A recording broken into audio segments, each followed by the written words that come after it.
Good morning, everyone. In the last session, we understood what are MySQL DB properties. So I have already installed MySQL database in my system. So I want you to install MySQL database. Here we are configuring data source properties. Data source properties represents with which database our application should communicate. You can use either MySQL or Oracle or Postgres SQL. Here I am using MySQL database. Next one, entity class. So what is entity class?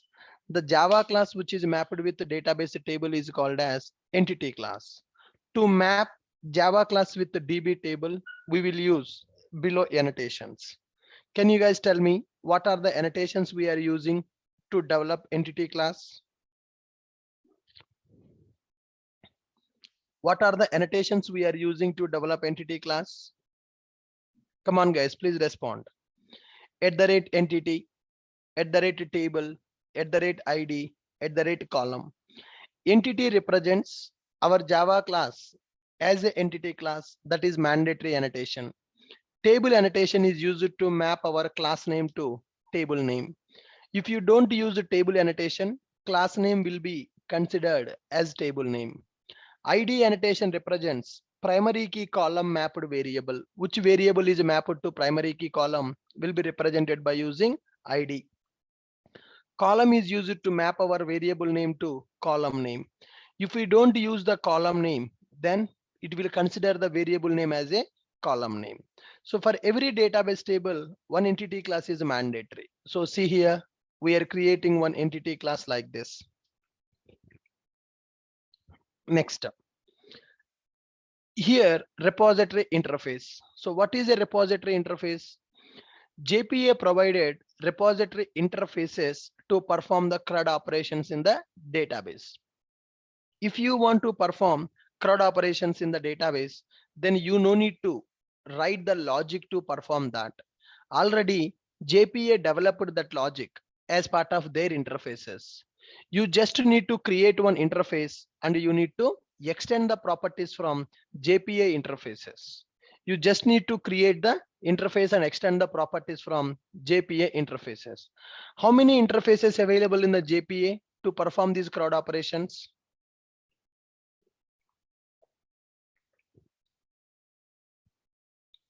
Two. What are those two? What are those two? What are those two? CRUD repository and JPA repository. Guys, tell me, what is the difference between CRUD repository and JPA repository?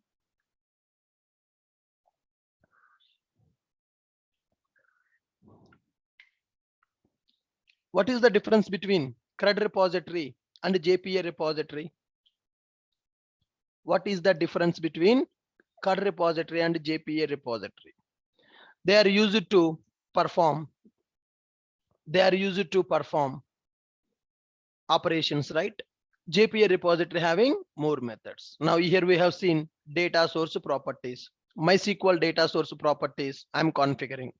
Next one, ORM properties. So what is the purpose of ORM properties? What is the purpose of ORM properties? Auto DDL auto, which is used to create the tables if not available. If the table is not available in the database, it is going to create the table. Show SQL, it is used to print queries on the console. Good. So still anybody not installed MySQL database? You need to install two softwares, guys. One is MySQL Server, second one is MySQL Workbench. You have to install both. Somebody is asking, sir, if I install Workbench, is it sufficient? No, you need to install both softwares. MySQL database you have to install, MySQL Workbench you have to install. See here, download MySQL database. Download MySQL for Windows, MySQL installer. Download MySQL installer. So here you have the option to download MySQL database for the Windows operating system, MSI installer. All right. So this is the link you can use to download MySQL database. If you have Oracle, that also fine. You can go with Oracle database. At least you should have one database, either Oracle or MySQL. Any one database you have to install. Now, so here I'm giving you MySQL database link to download and install it. Fine. So here MySQL database software you can download from here. Then MySQL Workbench. MySQL Workbench is a client software. Download MySQL Workbench. Database is different, Workbench is different. Workbench is a client. Workbench is a client which is used for communicating with the database, right? So this is the URL which you can use to download Workbench. MySQL database server software and MySQL Workbench setup. Database server is used to store the data. Workbench is used to communicate with the server. That's good. Fine. Guys, yesterday I have given one video to watch. Did you guys complete that video? Yesterday I have shared one video to watch. Did you guys completed that video? Yes. So fine. Let's continue. I'm going to tell you how to develop our first application by using data JPA. Let me open my MySQL Workbench. Let me open my MySQL Workbench. In my system, database is available and client is also available. So I'm going to client software to see my database. Use SBMS. SBMS is my database name. Show tables. Currently in my database, how many tables available? Only one table available, that is user table. Only one table available, that is user table. All right. Now I want to develop our first application by using data JPA. Build first application using data JPA. Build first application using data JPA. So what is the procedure we need to follow? Create Spring Starter application. Create Spring Starter application with below dependencies. Create starter application with below dependencies. So first one is starter data JPA. Starter data JPA. We need to take this JPA starter. Next one, we need to take MySQL connector. I'm communicating with MySQL database. Anybody who is communicating with Oracle database, they need to take Oracle driver. I'm communicating with MySQL database, so I'm taking MySQL connector. So take starter data JPA dependency and MySQL connector dependency. All right. Next one, create entity class. Create entity class using annotations. Create repository interface. Create repository interface by extending CRUD repository. By extending CRUD repository, we are going to create it. Then call the repository methods for testing. Call the repository methods to perform DB operations. Call repository methods in start class to perform DB operations. That's it. So this is a procedure we are going to follow to develop our first application using data JPA. Create the Spring Starter application. That means Spring Boot application. Create Spring Boot application with below dependencies. Data JPA. We want to use data JPA to perform the DB operation. So we need those dependencies. And we need to communicate with the MySQL database. So MySQL connector dependency also we need. Create entity class using annotations. Create the repository interface by extending CRUD repository. Call the repository methods in the start class to perform DB operations. Let's start.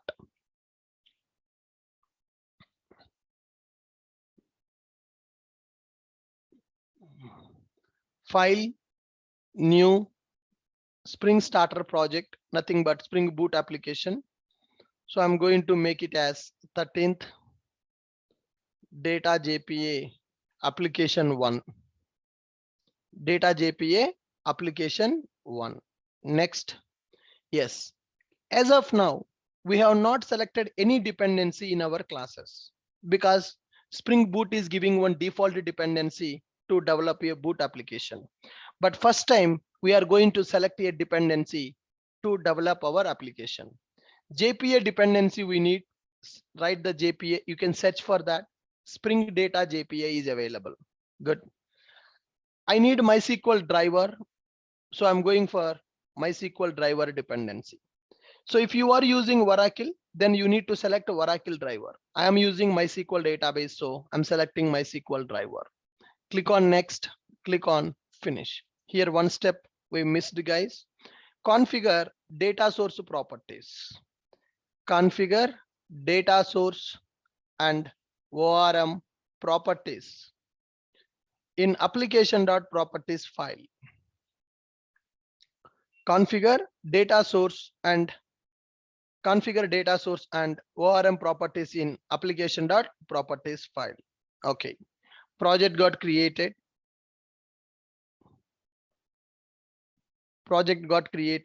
Let's go to pom.xml. Project got created. Let's go to pom.xml. Guys, can you see here? Can you see here?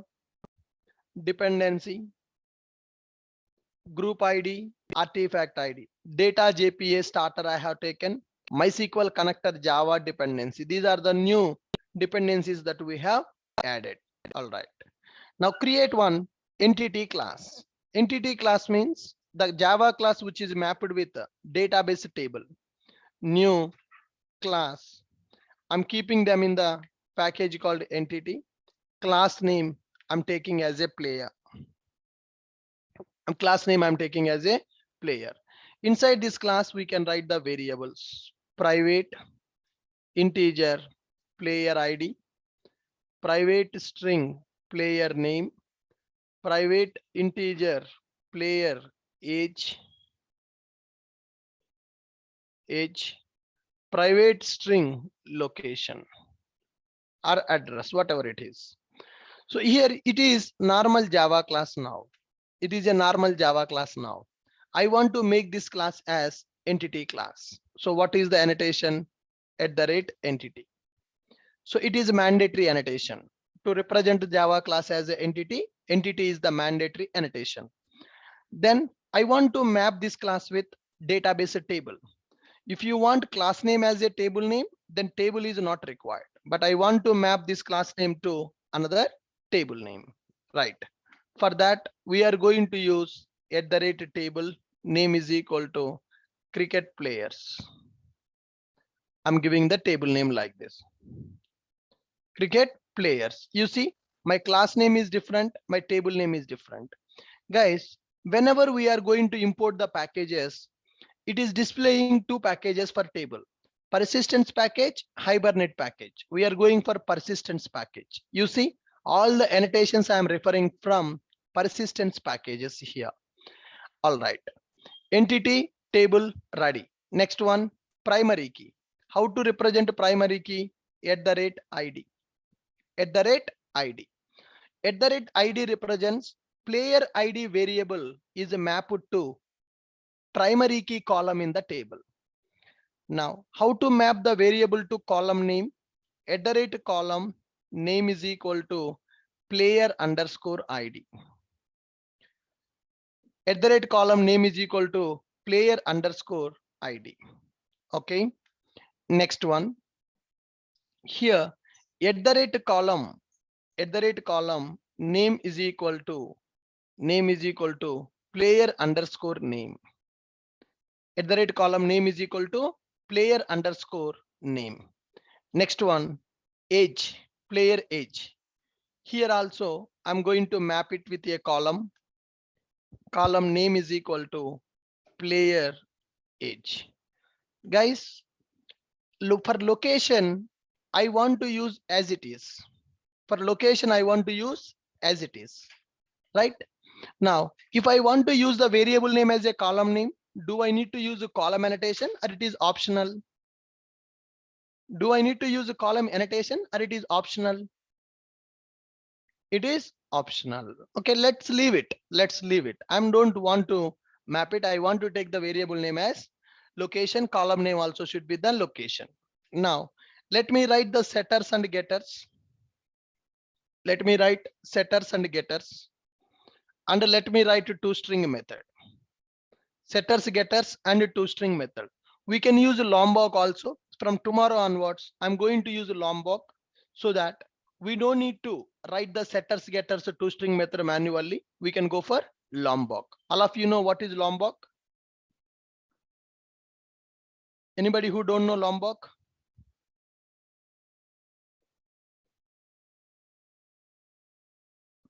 Yeah. So Lombok we need to know. Lombok we are going to use. In my YouTube channel, Lombok videos are available. So please go through that Lombok. Today I will share the Lombok video. So please go through that Lombok video. So from tomorrow, we need to use the Lombok in our application. Okay, good, good, fine. Here I have created my entity class. My entity class is mapped with the database table. Very good. Next, let me create one repository interface to perform the operations. So here player is the entity. So I'm going to specify repository interface repository. Here my repository name is player repository. My repository name is player repository. This repository will extend the properties from CRUD repository. Now here when I'm extending the properties from CRUD repository, it is asking two things. One is type of the entity. This repository belongs to which entity? Entity belongs to a table. Entity belongs to a table. Repository should belongs to one entity class. Which entity?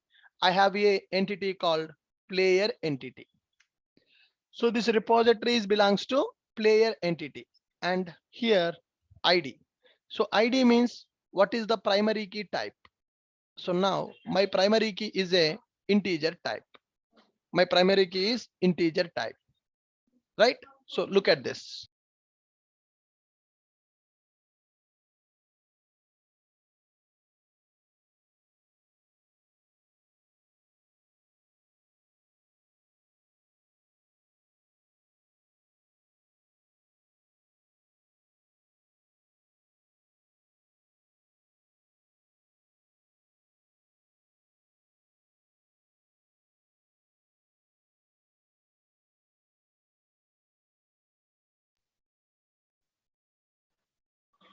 All right, guys. So able to understand how to create a repository, how to create a repository.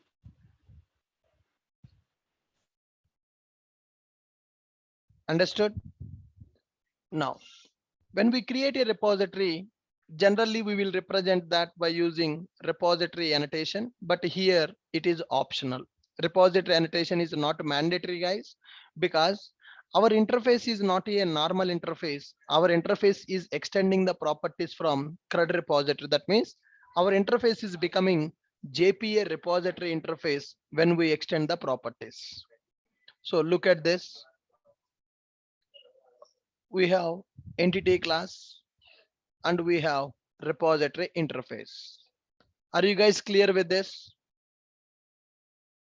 Are you guys clear with this? Entity class and interface. Now, so when we are creating a repository interface, writing at the rate repository is a mandatory or it is optional. Writing at the rate repository is a mandatory annotation or is it optional? It is optional. Why it is optional? Why it is optional? Come on. Our interface is a normal interface or our interface is a special interface now. Normal or special? Special. How it is special? How it is special? Why it is special? Why it is a special interface now? It is extending the properties from CRUD repository. Okay, see here. Good. So entity is ready, repository is ready. Next, go to resources, properties file. resources properties file, we need to configure our data source properties. These are the data source properties we are configuring. Spring.datasource.url. This is my database URL. If you are using Oracle, you need to change your Oracle properties. You need to add the Oracle properties. Data source username, data source password, data source driver class. Similarly, we can add show SQL property to print queries on the console. Show SQL is equal to true. DDL auto, Hibernate DDL auto. DDL auto I am giving as a update. Now, these are data source properties. These are data source properties. To print queries on the console. To print queries on console. To create tables. To create tables dynamically. To which database we want to communicate, with which database we want to connect, that database we are going to use data source properties. To print queries on the console, we are going to use show SQL property. To create the tables dynamically, we will go for DDL auto. We will go for DDL auto. Are you guys comfortable with my point? Are you guys comfortable with my point? Data source properties I am writing, SQL queries I am writing, and tables also I am creating dynamically by using DDL auto. That's it. So what I have done now, if you observe, I have created one boot application with these two dependencies, starter data JPA, MySQL connector. And I created one entity class using annotations, right? And I created one repository interface by extending the properties from CRUD repository. I configured the data source and ORM properties in application.properties file. That's it. So now I need to call the methods. Before going to call the methods and all, let's check it. I'm not doing anything, guys. Just I created my project. I'm not getting the object. I'm not calling the methods. I'm not doing anything. Just let me do a dry run. Let us see what is the behavior of our Spring Boot now. Run the boot application.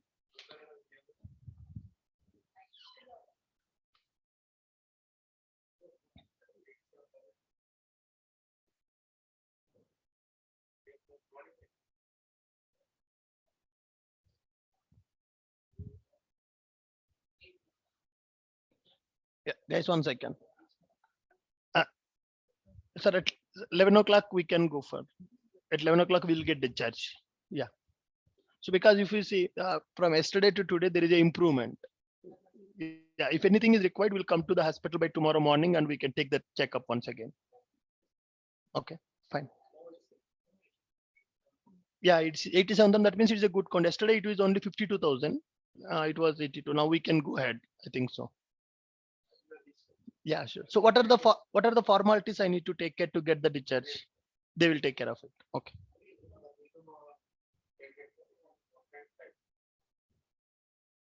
Yeah, fine.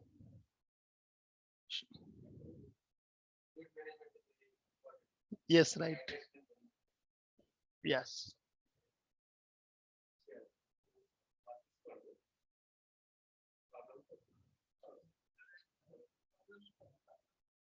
Okay. Sister చెప్పేసేది చేయమని చెప్పి వెళ్దాం. Yeah. Sorry guys. I was not on mute. Oh, sorry guys.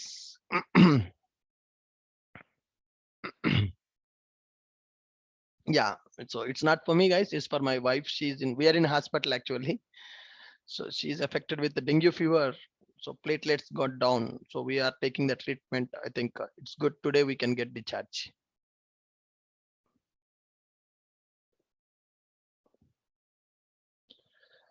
Fine. Good. Fine. So here I have just created my, let's come back. Let's come back. So we have created our application now. Yeah, I'm taking classes from hospital only, guys. Yeah.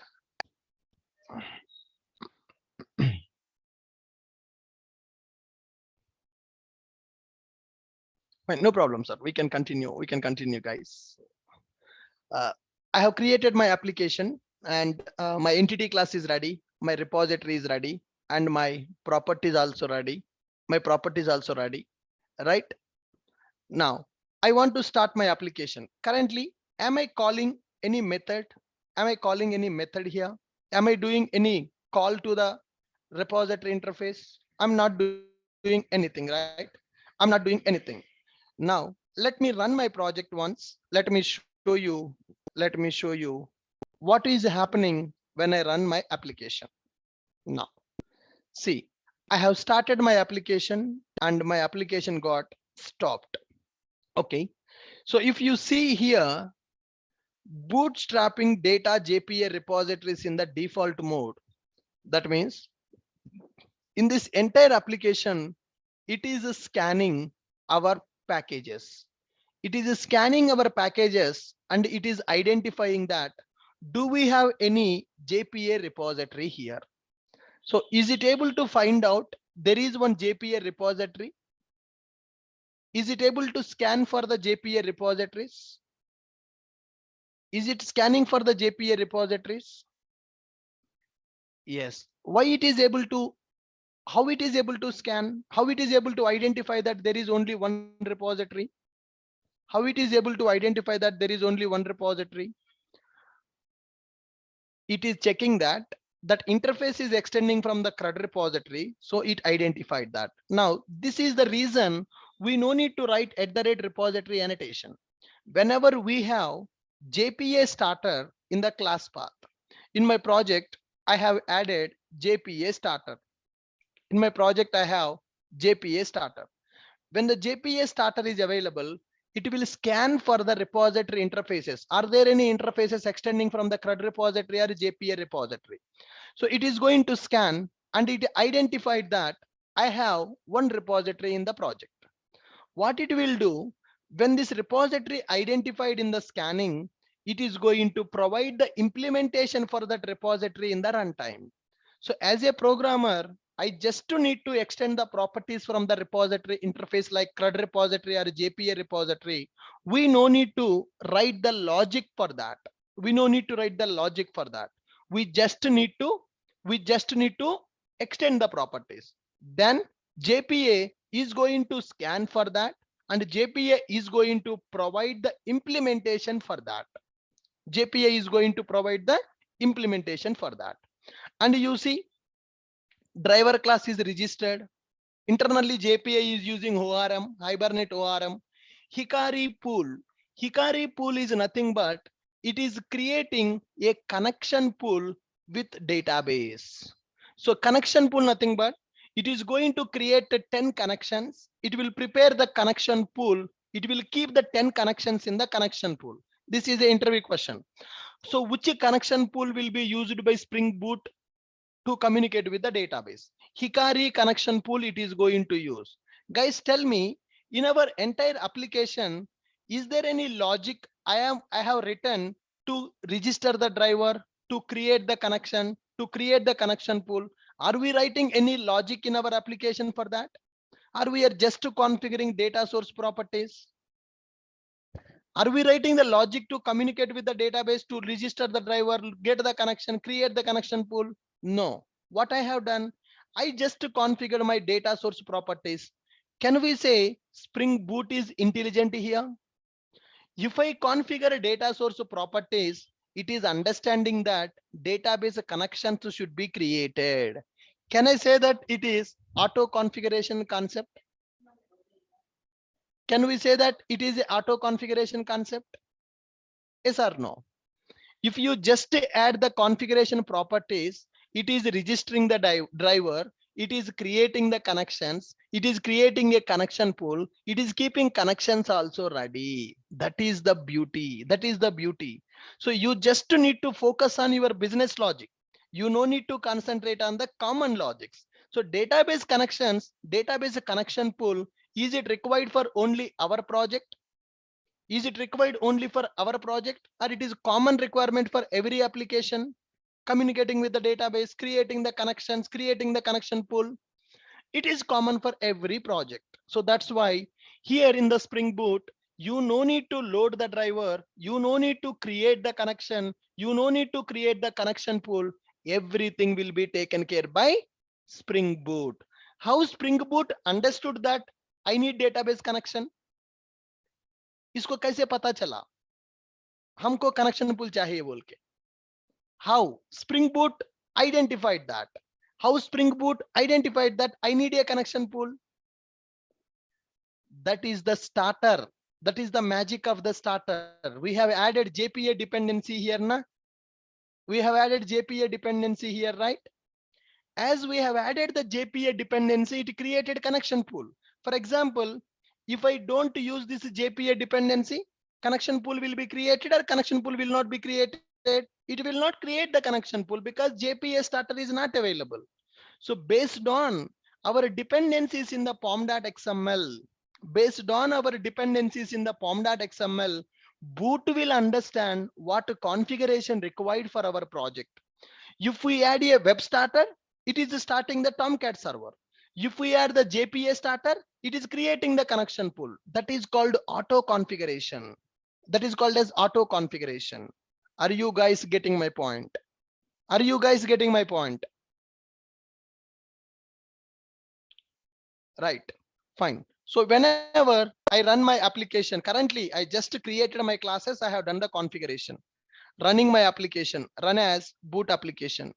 Default connection pool size is 10. We can customize the connection pool configuration also in the properties file. I will show you that as well. Now, so scanning, bootstrapping data JPA repositories in the default mode. It found one JPA repository. It took 32 milliseconds to scan the repositories. In the entire project, it is scanning for the repositories. So there is no package naming convention. Here it is going for that and it is scanning the JPA repository. It identified that there is one JPA repository. Then created connection pool is starting. Hikari pool start completed using dialect class, JTA platform for the transaction management. Started the application. So application doesn't have any logic in the start class. So closing the JPA entity manager, Hikari shutdown started, Hikari pool shutdown completed. So loading the driver, creating the connections, creating the connection pool, closing the connection pool, everything is taken care by Spring Boot only. Everything is taken care by Spring Boot. Now I want to insert one record into the table. Do I need to write the insert query to insert a record? I can call the JPA repository method. Do I need to write the logic to insert a record, or I can call JPA repository method? Come on, guys. Do I need to call it, or I need to write a query? I just need to write a query. Here we have a interface. Can we get the object of the interface, or we need to get the object of the interface implementation class? So I have a repository. For the repository, did I create any implementation class? Do we need to create the implementation class for the repository, or JPA is creating? Do I need to create the implementation, or JPA is going to create that? JPA is creating that. Can we get the object of the repository now? Yes. So do you know how to get the bean object from the IOC container? Do you know how to get the bean object from the IOC container? Come on, tell me. I want to get the repository bean. By using repository, I want to call the methods. I want to call the methods. Tell me, how can I do that? Autovira. Why autovire, man? I just want to get the bean object. From IOC, can I get it? That means you people did not watch yesterday's video. I'm going to get the context. I'm going to get the context from the run method. Now, context dot get bean of what? Player repository. Context dot get bean of player repository dot class. Player repository is a class, or player repository is an interface. Player repository is a class, or player repository is an interface. How can we get the bean object for the interface? IOC will create the object for the interface, huh? How IOC will create the object for interface? Is it creating object for interface? No. So player repository is an interface. How can we get the object of the interface? Can we see what object we are getting? What is the name of the class? How to get the class name? System.out.println player repository dot get class dot get name, get class dot get name. Let's print what is the class name, what class name IOC is giving when I call get bean. Oh, what is the class name it is giving, guys? Is it our class or it is a proxy class? Whenever I call IOC container.getBean for player repository, it is giving one object. We know that player repository is the interface. For interfaces, we cannot create the objects. But how IOC giving this object? Internally, data JPA created a proxy class for our interface. So whenever you call repository bean, you will get the proxy object which is created by data JPA in the runtime. Are you guys able to follow this? Are you guys able to follow this? Good. We are able to get the object of the repository. So here, whenever I call context.getBean, whenever I call context.getBean of player repository, so it is giving interface object or it is giving interface implementation object. 15th line. What is happening when I execute my program at the 15th line? What is happening? We are getting the implementation object of the player repository. We are getting the implementation object for the player repository. Now, player repository having so many methods. Player repository dot delete, delete all by ID, exist by ID, find all by ID, find by ID. Like that, there are save method is available, save all method available. There are some methods are available. Now, but actually, if you see in our repository, is there any method available?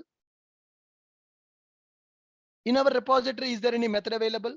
But how come we are getting these many methods here? From where these methods are coming? CRUD repository. Our repository is extending the properties from the CRUD repository. So we are getting all the methods from the CRUD repository. Let us call save method. So there is save method which is used to insert the record. There is a save method which is used to insert the record. What is the parameter of the save method? What is the parameter of the save method? Come on. Entity object. Parameter of the save method is entity object. Let us create the entity object and set the data. Which data you want to insert? Player P1 is equal to new player P1 dot set player ID. I'm taking it as 101. P1 dot set player name Sachin. P1 dot set player age 42. P1 dot set player location Mumbai. All right. Now P1 is my entity object. I'm calling save method with the P1 as a parameter. That's it. Are you guys clear with this? What I am doing now?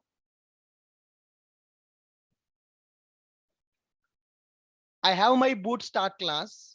Inside the start class, we are calling the run method. Run method is giving the reference of the IOC container. Using that IOC container reference, I am calling get bean method. I'm calling get bean method. What is the purpose of get bean method? What is the purpose of get bean method? Get bean method is used to give the object. Get bean method is used to give the object. So here, player repository is an interface or player repository is a class. Player repository is an interface or player repository is a class interface. How can we get the object for the interface? It is giving the object for implementation. Interface implementation class object we are getting. Are we implementing this interface? IOC implementing this interface or JPA implementing this interface? Who is implementing this interface now? JPA is implementing because our interface is extending the properties from the CRUD repository. At the Time of application starting only, JPA scanned for the repositories and JPA implemented those repositories. Now, once we got the repository object, we can see the class name, which class object stored into this variable. We have seen that proxy class object stored into our variable. That proxy class created in the runtime by data JPA. That is the implementation class for our repository. In that we have methods. We are calling that methods. One method I have, that is the save method. Save method is used to insert one record. So you set the data to the player object and you pass the player object as a parameter to save method. Player repository dot save method. Guys, now in the database we can have multiple tables.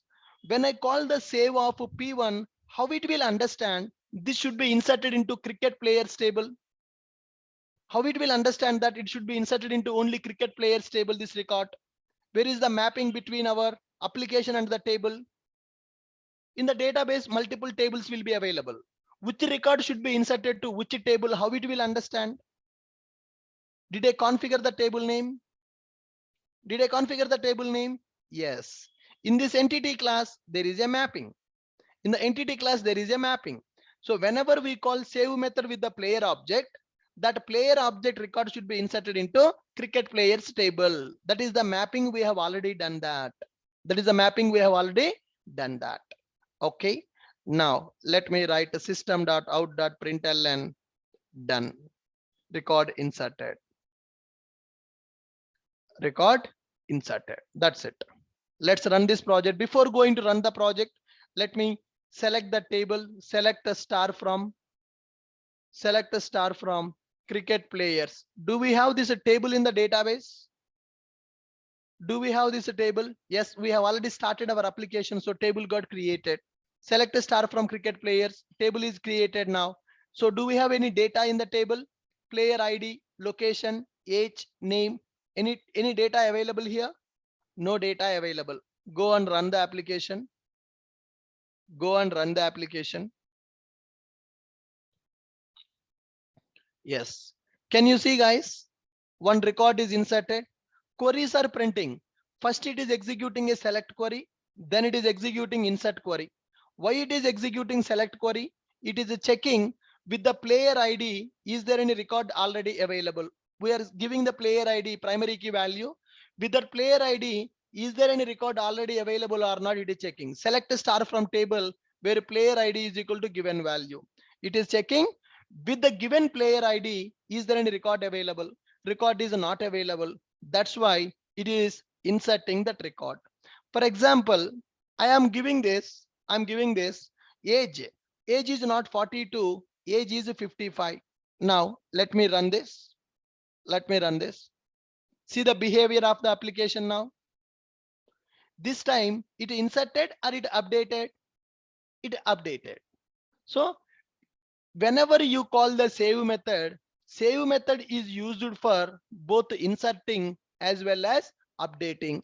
This is called as upsert method. Save method is called as upsert method. Save method is not only for inserting, save method is used for updating also. When it will do the insert, when it will do the update. So if any one method is doing both insert and update operations, that method is called as a upsert method. For updating as well as inserting, single method we are going to use. This is a polymorphic method. Whenever you call save method with the entity, with this entity object primary key, it is going to check, do we have a record in the table? If the record is available, then it will update.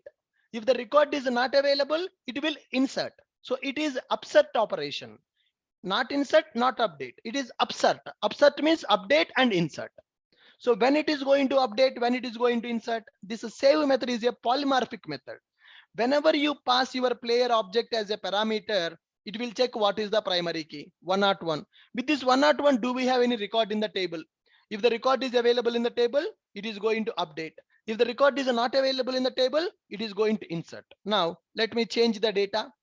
Instead of 101, I will give 102. I'm going to give Sehwag 44. Sehwag 44. I'm giving as Delhi. Right. Now, execute. Two queries you can see on the console.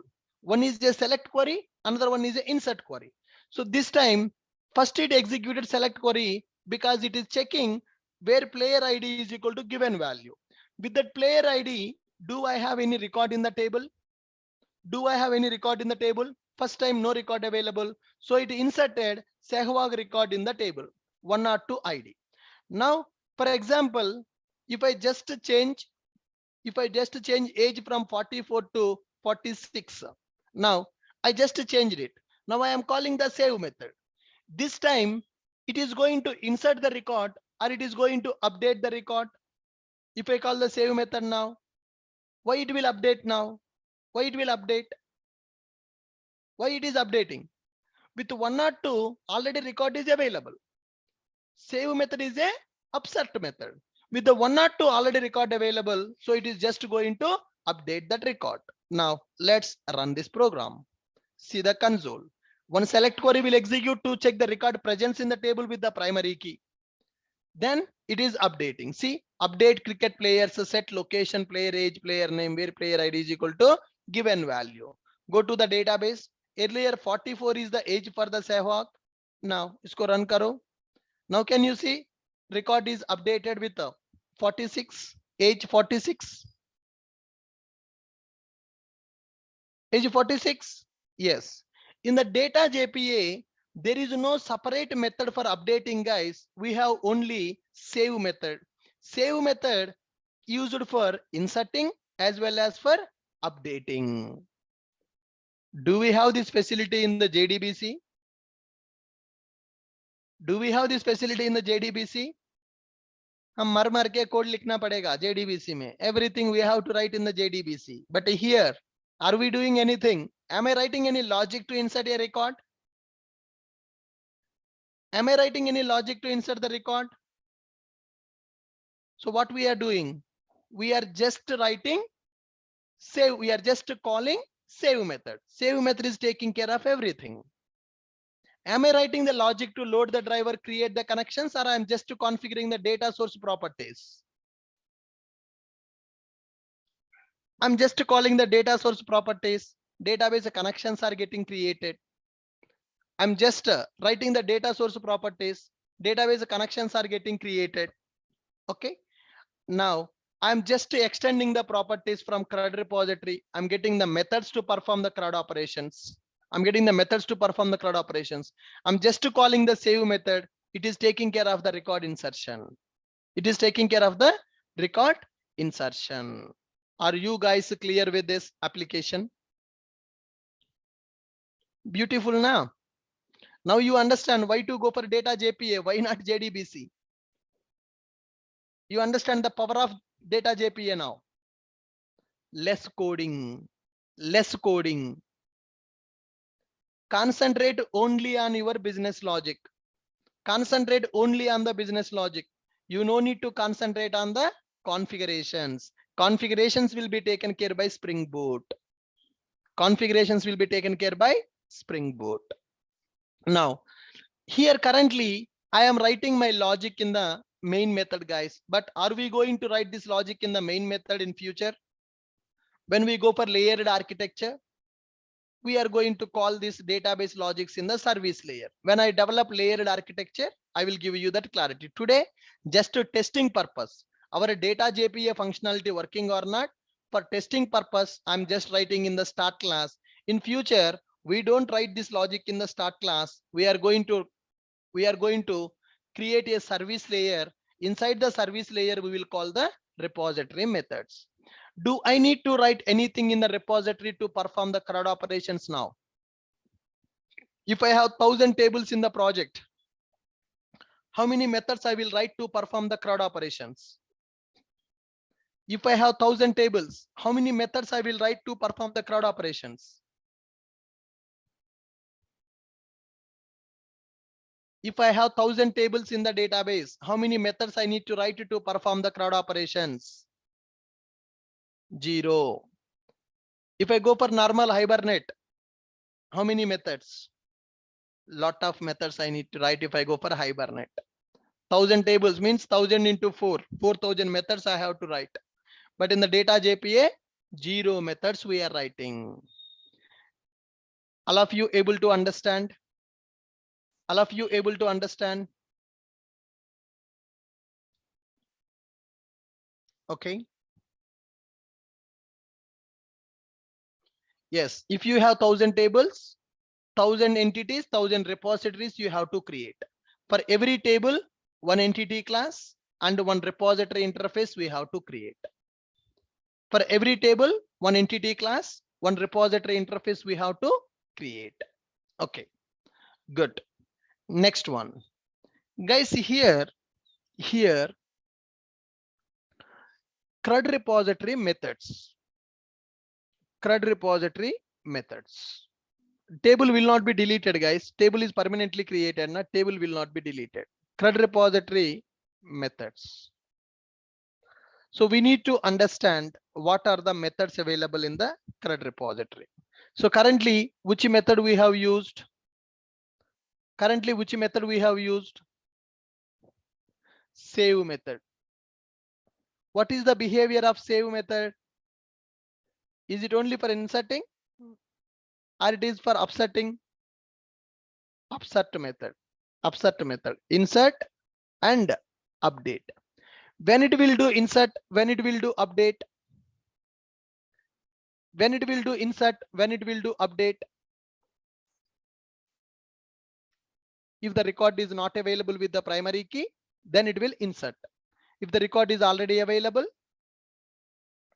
if the record is already available, it is going to update.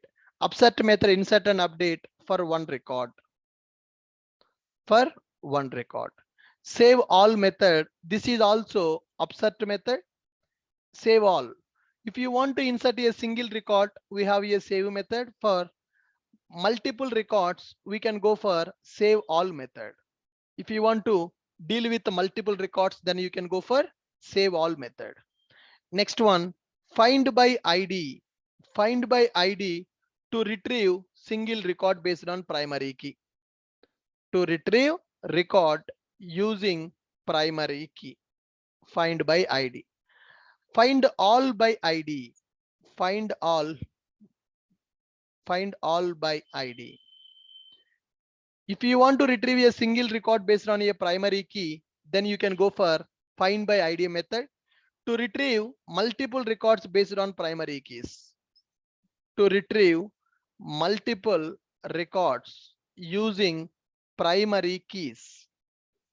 Primary keys, multiple primary keys I want to supply. Find all method is available to retrieve all records from table. To retrieve all records from table. To retrieve all records from the table. Next one, count method. Count method to get records count of the table. To get total records count. How many records are available? Exists method. Exists method to check the presence of the record based on primary key. To check record presence. To check record presence in table using primary key. Using primary key. So see the methods here. Save method. Save method is called as upsert method. It is used to insert one record into the table. Save all method is also upsert. It is used to insert multiple records into the table. Find by ID to retrieve record using primary key. Find all by ID to retrieve multiple records using primary keys. Find all to retrieve all the records from the table. Count method to get a total records count. To get the total records count. Exists method to check the record presence in the table using primary key. Delete by ID. There is a method called delete by ID. So here to delete record, to delete single record using primary key. To delete single record using primary key. Next one, delete all by ID. Delete all by ID. I'm not writing parameters, return types, guys. We can check them. Okay. Delete all by ID to delete multiple records. To delete multiple records using primary keys. To delete multiple records using primary keys. Now delete method to delete record using entity object. To delete record, to delete record using entity object. Okay, delete all, delete all, to delete all the records from the table, to delete all the records from the table, to delete all records from table, you can go for delete all method. So these are the predefined methods available in the CRUD repository. By using these methods, we can perform CRUD operations. For these methods, do we need to write the logic? Already logic is available. Do we need to write the logic for these methods? Our logic is already available. Do I need to write the logic or already logic available? Logic already available. So what is our duty? We just need to call these methods. What we need to do? We just need to call these methods. Can you guys practice these methods before coming to tomorrow? Can you guys practice these methods before coming to tomorrow? Yes. You can check all the methods. Go to CRUD repository. You can see save method. Save method parameter is entity object. Iterable, save all method expecting iterable object. Find by id, it is expecting id. Exists by id, it is expecting id. Boolean. Find all method, iterable return type. Find all by id, count method, delete by id, delete method, delete all by id, delete all. One more method is there, delete all with entities. Delete all, to delete all records from the table with given entities, with the given entities. And one more method is delete all without any parameter, to delete all records, to delete all records. Here we need to supply entities as parameters, right? Delete all by id, you need to pass ids as parameter. You need to pass one id as parameter. Exists by id, exists by id, will supply parameter. Find all by id, you will pass multiple ids parameters. Find by id, one id you will pass parameter. Save all, iterable objects we are going to pass. Save, one entity object we are going to pass. So like this, parameters we can supply for these methods, and we can call these methods to perform CRUD operations. So I want everybody to develop your first application by using data JPA, understand the internals, how it is working, and develop the application and practice all these methods that are available in the CRUD repository to perform CRUD operations. I will share the videos for the Lombok in the Telegram channel, guys. So please watch the Lombok videos before coming to tomorrow session. Okay, we'll continue tomorrow. We'll continue tomorrow. Thank you, guys. Have a great day. Bye bye. Yeah. Thank you, Shubodh. Bye, guys.